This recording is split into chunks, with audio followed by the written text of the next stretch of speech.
So this is for our last async, the governance assignment. This is for the Toronto District School Board meeting.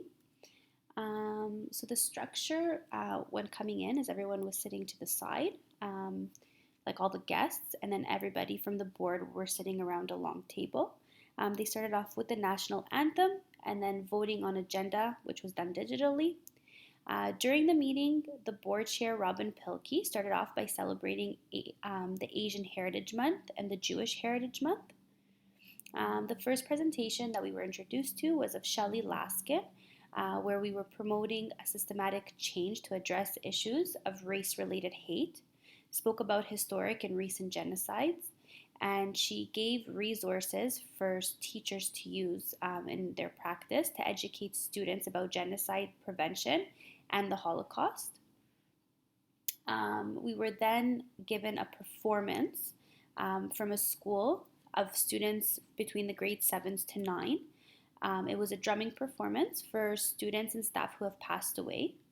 Once the drumming performance was complete, we were asked to stand for a moment of silence for the people who have passed away from issues of hate and genocide, and a PowerPoint was running in the background of photos for them to be remembered. The second presentation that we were introduced to was based on the budget. So they proposed balanced budget. There's a $67.8 million shortfall for this upcoming school year. They're consulting parents, community members, and staff. At the next board meeting, they will finalize any changes that need to be made. A student trustee talked about the government cuts and the impact it has on the students in the community.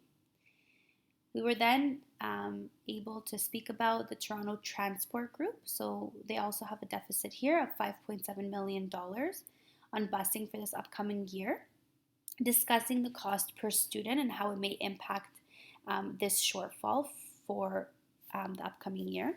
The main issue that arose is how different the budget is between the Toronto Catholic District School Board and the Toronto District School Board. And questions that arose throughout the meeting for this specific part was if they're subsidizing Catholic school boards transportation, and no one really wanted to, no one answered the question and they just moved on. Votes were done on eScribe, which was pretty cool that a lot of it has become digital.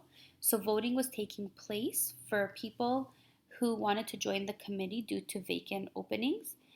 This was done informally and really quick, opposed to the rest of the meeting that I saw from the beginning. It was just done real fast. And then they updated on school fire, so they were conducting their long-term plans, insurance issues, and liability questions arose. So relating this to class content, I found from Understanding Canadian Schools Making Sense of Public Schooling, in box 1.2, it stated that the Toronto District School Board values the contribution of all members of our diverse community of students, staff, and parents, and the community group to our mission and goals. We believe that equity of opportunity and equity of access to our programs, services, and resources are critical to the achievement and successful outcome for all of those whom we serve and for those of our school system. So this relates back to the board meeting, the governance meeting, to just show that everyone comes together to make all these issues and concerns of our community come together and try to resolve them. Another relation I had to class content was from week 2, Legal and Ethical Studies in Education. So it states about the school board trustees that they're elected members and they have certain obligations within the school and education system. And as you can see here, it's highlighted in blue, but some of them that I, again, related back to the meeting was that they're ensuring the school conforms to the Education Act and its regulation.